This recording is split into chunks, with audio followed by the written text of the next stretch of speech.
In the previous episode of Becoming a Sailor, myself and Ush took my little 23-foot sailboat, Elmer, down the River Shannon, the longest river in Ireland.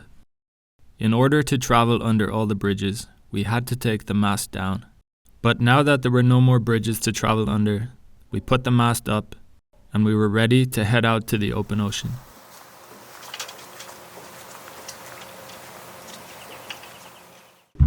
I am by no means a morning person, but we had to depart at 4 a.m. This part of the river was tidal. When the tide was coming in, the current could be 4 knots against us, so we needed to time it to make sure we had the outgoing tide. With the leaking kettle, I prepared some coffee, and we got ready to leave. There is something almost sacred about being up at this time. It sort of feels like you're gaining the respect of all the nocturnal animals. Everything feels more still, and like you're seeing behind the curtains of a place you don't quite belong.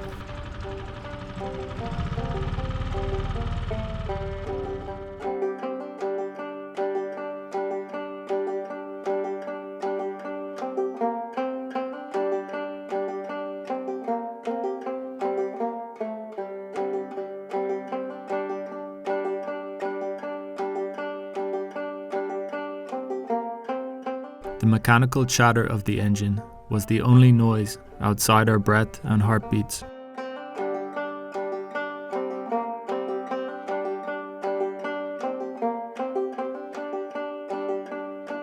The breaking dawn dimmed the twinkling lights ashore, making the powerful flow of the river visible.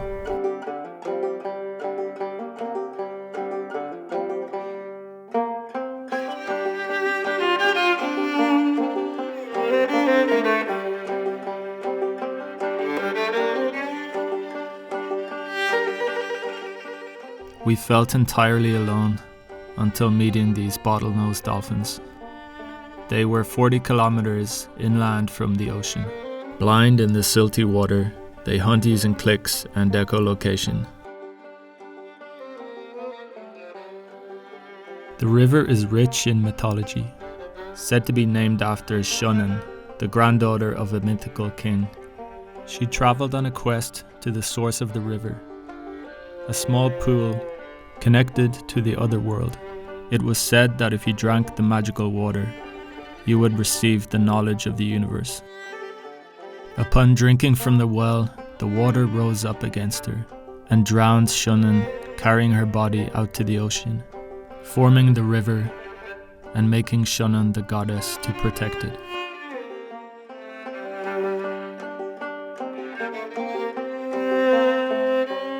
The river goddess would be saddened. Ships laden with coal deliver their goods to the largest power station on the island. Wind power is slowly taking over, and in time this power station will become a relic.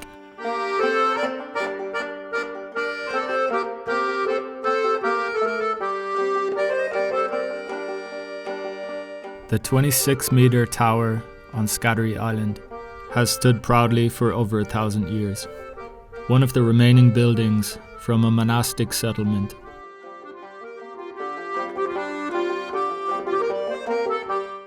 After many long hours of travel, we finally saw the harbour where we would rest for the night.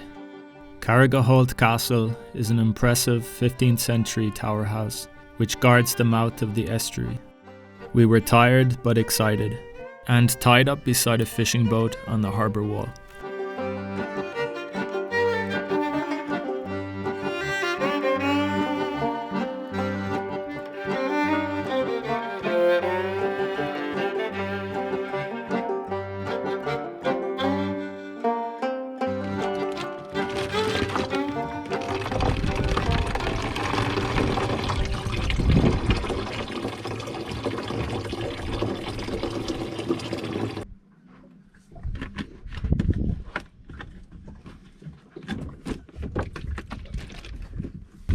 After a few days on a boat with no shower, a bit of hot water from a plastic bottle is a blissful experience.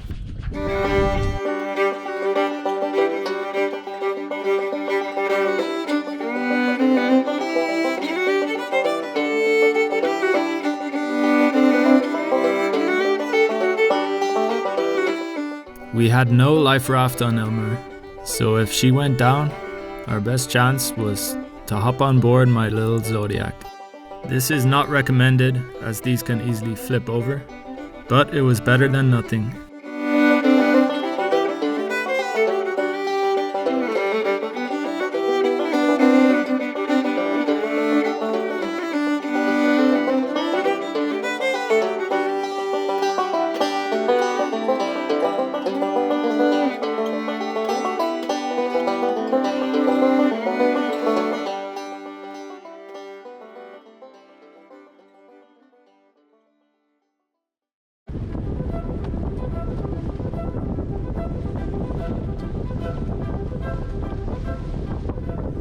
The following morning, we had another early start.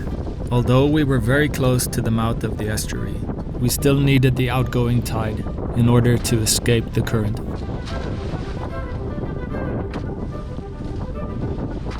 We had also been warned by a fisherman about the huge waves that can appear out of nowhere when you are too close to shore.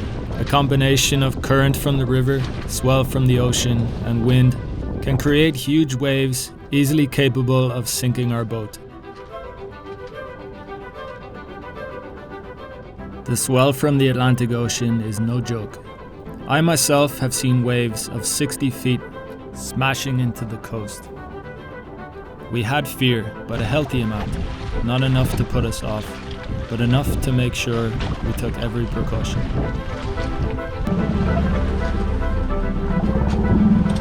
The waves were steep and close together. The tide had turned and was now flowing against us. We were standing still, matching the current in speed. But eventually, it let us go and we could sail forward, out into the bay.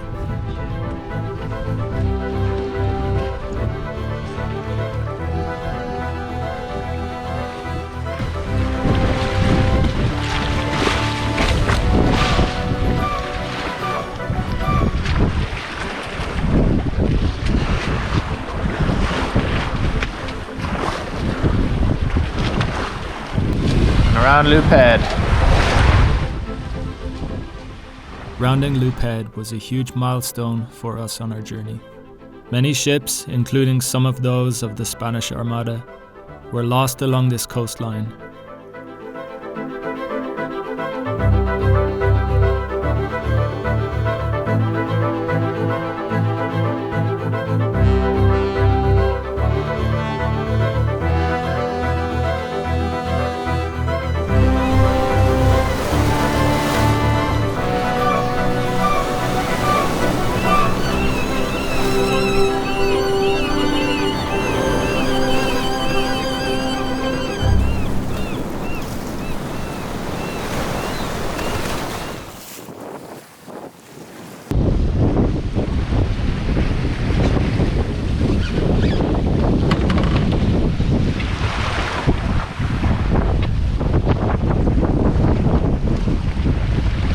The ominous cliffs of Moher rose over 700 feet in the distance.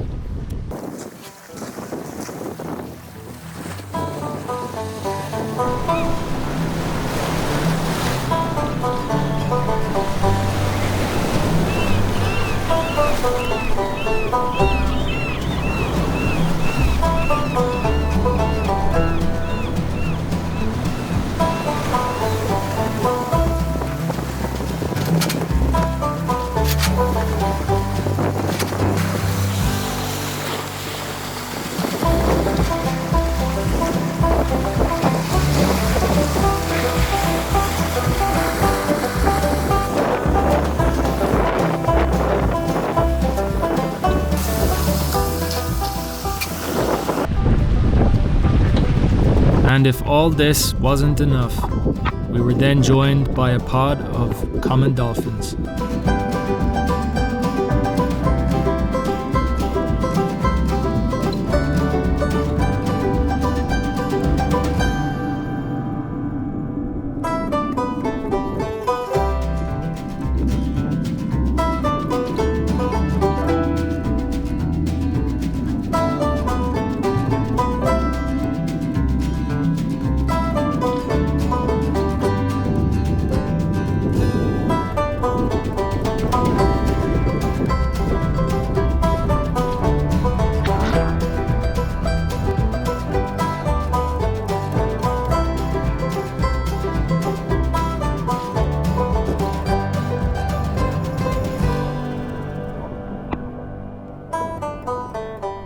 fire extinguisher close by.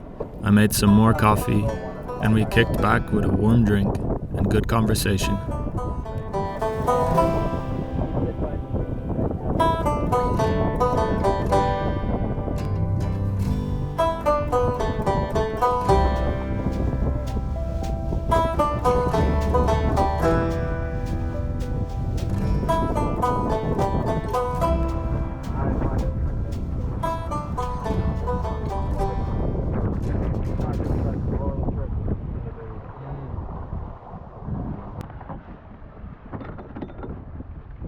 Looking back now, I can see we did many things wrong. We had no safety lines to clip into. Our furling system wasn't working properly, so in the case of someone going overboard, I don't like to think about what might happen. But we lived and I learned. I'm a much safer sailor now. I have more experience. I've had more things go wrong. But there is a balance. It's an adventure after all. And adventure means you can't predict the outcome.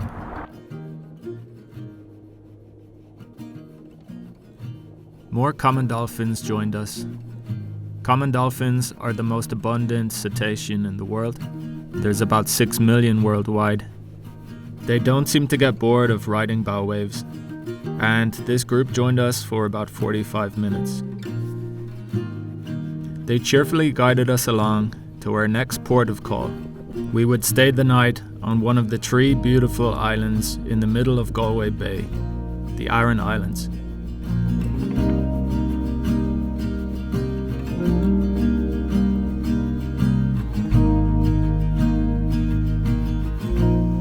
Moher, the large island, Man, the middle island, and Sheer, the east island, are famous for their rugged landscape, facing the brunt of the Atlantic Ocean.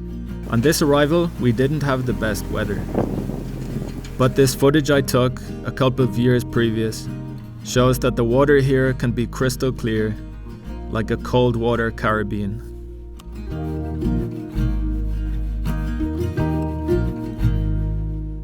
This was another place with many early Christian settlements. And best of all, this was the coastline where my friend, Dusty, often came to visit. She doesn't live in a pod. Instead, she favors human interaction. If you happen to come across Dusty, please don't do what I did. She's a wild dolphin and sadly has injured many people. I took a big risk by swimming with her. This was my choice, and I was accepting of the danger.